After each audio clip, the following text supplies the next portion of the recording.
بسم اللہ الرحمن الرحیم۔ السلام علیکم معزز طلبہ کرام، آپ سب کیسے ہیں؟ آج ہم نور الانوار کے سبق نمبر 262 کو پڑھیں گے۔ آج کے ہمارے سبق کا عنوان ہے چوتھا اعتراض۔ آج کے ہمارے سبق کی عبارت وَإِنَّمَا أُرِيدَ النَّظْرُ وَالْيَمِينُ فِيمَا سے شروع ہوتی ہے۔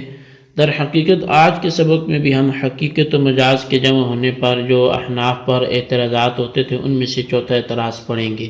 تو آئیے سب سے پہلے عبارت پڑھ کر اس کا ترجمہ کرتے ہیں، پھر اس کی وضاحت کی طرف بڑھتے ہیں۔ مصنف علیہ رحمہ لکھتے ہیں وَإِنَّمَا أُرِيدَ النَّظْرُ وَالْيَمِينُ فِيمَا إِذَا قَالَ لِلَّهِ عَلَيَّ صَوْمُ رَجَبٍ، اور محض نظر اور یمین کا ارادہ کیا گیا اس صورت میں کہ جب کسی شخص نے کہا کہ اللہ کے لیے مجھ پر رجب کے روزے ہیں۔ جواب و سوال آخر، یہ ایک دوسرے سوال کا جواب ہے۔ تقریرہ ان یقال، اور اس سوال کی تقریر یہ ہے کہ کہا جائے اذا قال شخص للہ علی صوم رجب، جب کسی شخص نے کہا کہ اللہ کے لیے مجھ پر رجب کے روزے ہیں، ونوى به النظر والیمین او نوى الیمین فقط ولم یخطر ببالہ النظر، کہتے ہیں کہ اور نیت اس نے نظر اور یمین دونوں کی یا صرف یمین کی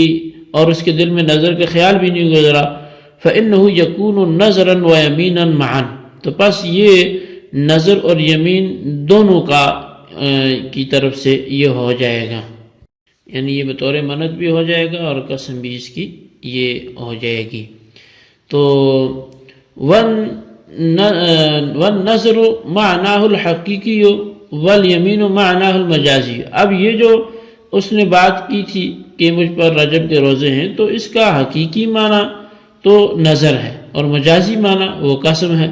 فیلزم الجمع بین الحقیقت والمجاز، چونکہ آپ کے ہاں دونوں کی صورت میں وہ آنے سے ہو جائے گا یا یہ اس پر لازم ہو جائے گا،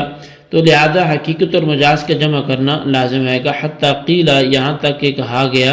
یلزم بفواتہ القضاء للنظر والکفارۃ للیمین، کہ اس کی فوت ہونے پر نظر کے کفارہ لازم، نظر کی قضاء لازم آئے گی اور قسم کا کفارہ لازم آئے گا۔ ولہذا قیل انہ ينبغي ان يقرأ رجب غیر منون لیکون المراد رجب هذه السنة لتظہر ثمرۃ فی الفوات، کہا گیا ہے کہ یہاں پہ مناسب یہ ہے کہ رجب کو بغیر تنوین کے پڑھا جائے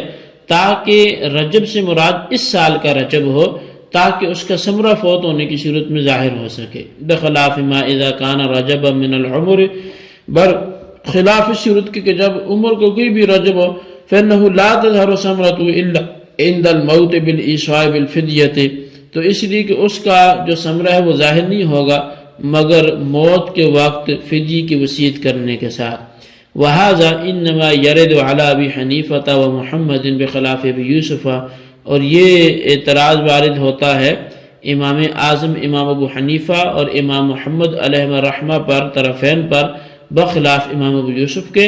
فإنه عنده نظر في الاول ويمين في الثاني، ان کے ہاں پہلے میں نظر اور دوسرے میں یمین ہے۔ وإن لم ينوي شيئا أو نوى النظر مع نفي اليمين أو بلا نفيه يكون نظرا بالاتفاق، اور اگر اس نے کسی چیز کی نیت نہیں کی یا نظر کی نیت کی یمین کی نفی کے ساتھ یا بغیر نفی کے ساتھ، تو یہ بالاتفاق نظر ہوگا۔ وَإِنَّ وَالْيَمِينَ مَعَ نَفْيِ النَّظْرِ، اور اگر اس نے یمین کی نیت کی نظر کی نفی کے ساتھ، يَكُونُ يَمِينًا بِالْاتِّفَاقِ، تو بالاتفاق یہ یمین ہوگا۔ وَالْإِرَادُ إِنَّمَا هُوَ عَلَى الْوَجْهَيْنِ الْأَوَّلَيْنِ عَلَى مَذْهَبِهِمَا، اور جو سوال وارد ہونا تھا وہ پہلی دو وجہوں پر تھا، ان دونوں کے مذہب پر۔ جی طلبہ کرام، یہ ہمارے آج کے سبق کی عبارت اور اس کا ترجمہ تھا۔ آئیے اب اس کی وضاحت کی طرف بڑھتے ہیں۔ اس عبارت میں سابقہ قاعدے پر چوتھا اعتراض کیا گیا ہے، اور اس کا حاصل یہ ہے کہ اگر کسی شخص نے کہا للہ علی صوم رجب، اور اس کلام سے نظر اور یمین دونوں کی نیت کی یا فقط یمین کی نیت کی اور نظر کا اس باطن یا نفی خیال تک نہ آیا، تو یہ کلام نظر اور یمین دونوں ہوگا۔ یعنی اگر رجب میں روزے نہ رکھے تو نظر کی وجہ سے اس شخص پر ان روزوں کی قضا واجب ہوگی، اور یمین کی وجہ سے اس پر کفارہ یمین واجب ہوگا۔ بہرحال مذکورہ دونوں صورتوں میں یہ کلام نظر اور یمین دونوں ہے، اور نظر اس کلام کے حقیقی معنی ہے، اس لیے کہ یہ کلام نظر کے لیے موضوع ہے،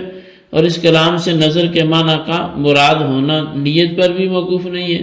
بلکہ اس کلام سے نظر کے معنی بغیر قرینے کے مفہوم ہوتے ہیں، اور یہ سب باتیں حقیقت ہونے کی علامت ہیں۔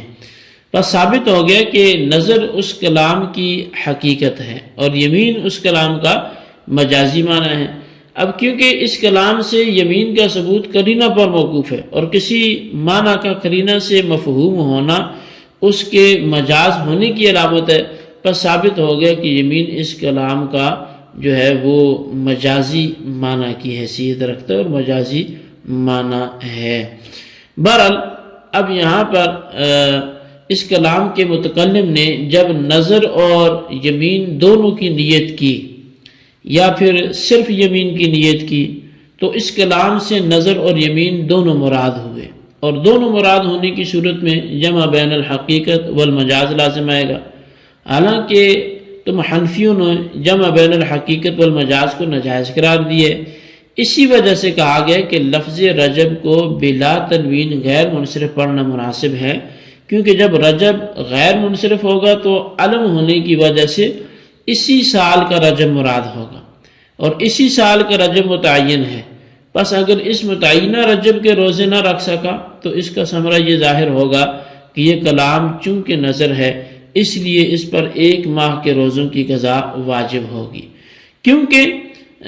نظر کے فوت ہونے سے قضا واجب ہوتی ہے، اور چونکہ یہ کلام یمین بھی ہے، اس لیے اس پر کفارہ یمین بھی واجب ہوگا، کیونکہ یمین کے خلاف کرنے سے کفارہ یمین واجب ہوتا ہے۔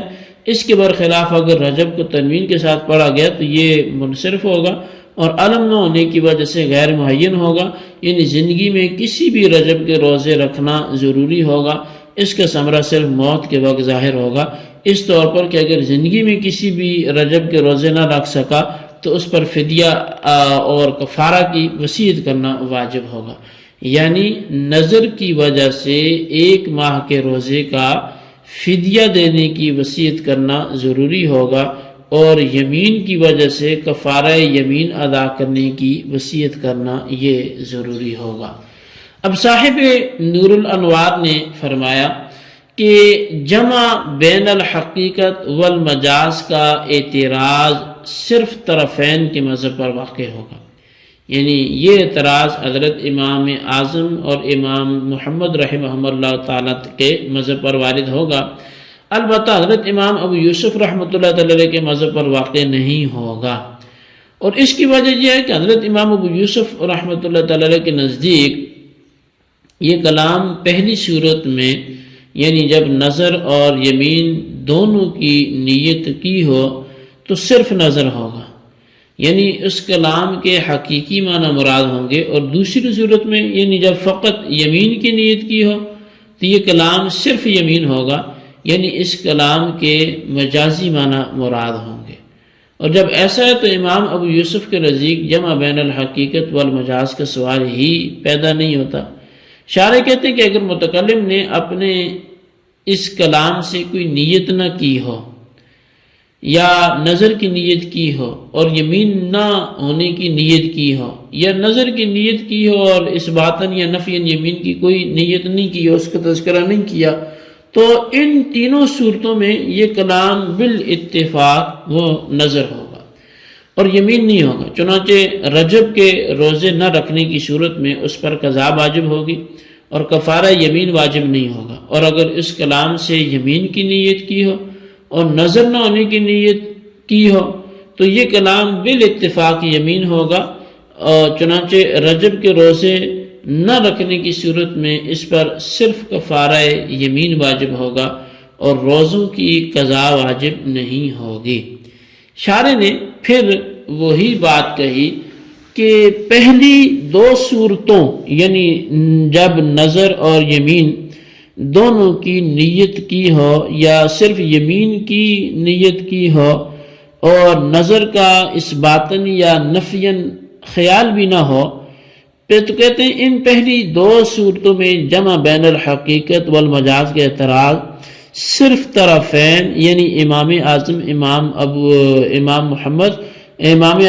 ابو حنیفہ اور امام محمد رحمہ اللہ تعالیٰ کے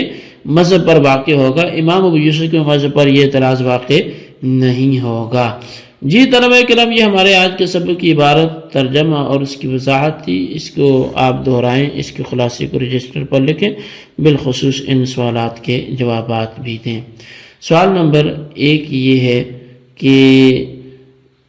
چوتھا اعتراض جمع بین الحقیقت والمجاز پر جو ہوتا ہے وہ کیا ہے؟ کچھ لو آپ تحریر کریں۔ اور سوال نمبر 2 یہ ہے کہ مصنف علیہ رحمہ انما یرد علی ابی حنیفہ و محمد بخلاف یوسف سے کیا بیان کرنا چاہتے ہیں، اس کی بھی وضاحت کریں۔ اللہ تبارک و تعالیٰ سے دعا ہے جو کچھ ہم نے پڑھا سنوں سے یاد رکھنے کی توفیق نصیب فرمائے، آمین بجاہ النبی الامین صلی اللہ علیہ وسلم۔